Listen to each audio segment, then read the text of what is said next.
Alors que les mobilités et les loisirs évoluent, le marché du cycle se développe et innove constamment en France. En effet, que ce soit pour un usage de loisirs, sportif ou bien professionnel, le nombre de vélos de route, vélos tout-terrain, vélos tout-chemin ou encore de vélos assistance électrique vendus est en constante augmentation.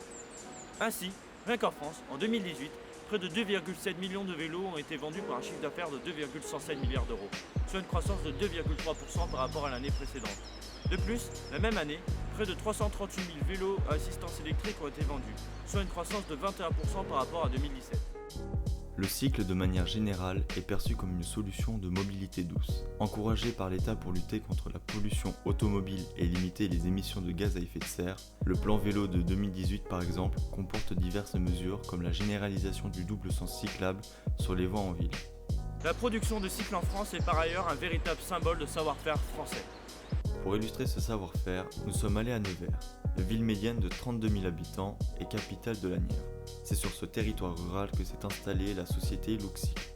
Look est une entreprise reconnue comme étant innovante avec différentes avancées technologiques, comme les cadres carbone monobloc en un seul bloc, ou les pédales automatiques. De plus, elle a déposé environ 250 brevets, un brevet étant un titre de propriété qui protège une innovation technique.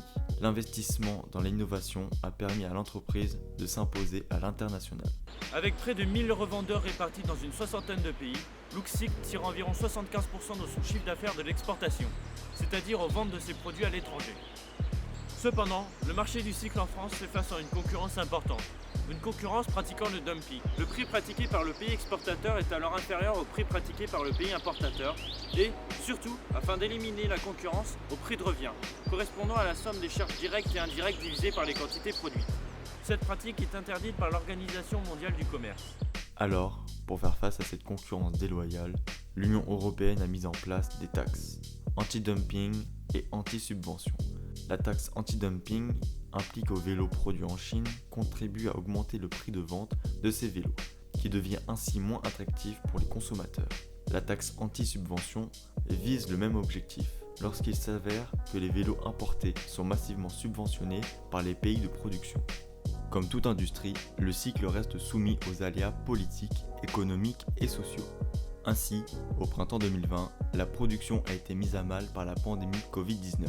Fermeture des chaînes de production, baisse du chiffre d'affaires, rupture d'approvisionnement en pièces. Mais là aussi, l'État et l'Europe sont intervenus pour soutenir les entreprises en mettant en place diverses aides économiques. Ainsi, Lookcycle a pu mettre une partie de ses quelques 200 salariés au chômage partiel. Nous pouvons donc dire que le marché du cycle français possède un véritable savoir-faire et qu'il est reconnu internationalement. Les entreprises de l'Hexagone font face à une concurrence féroce mais sont aidées par l'Union européenne et l'État français.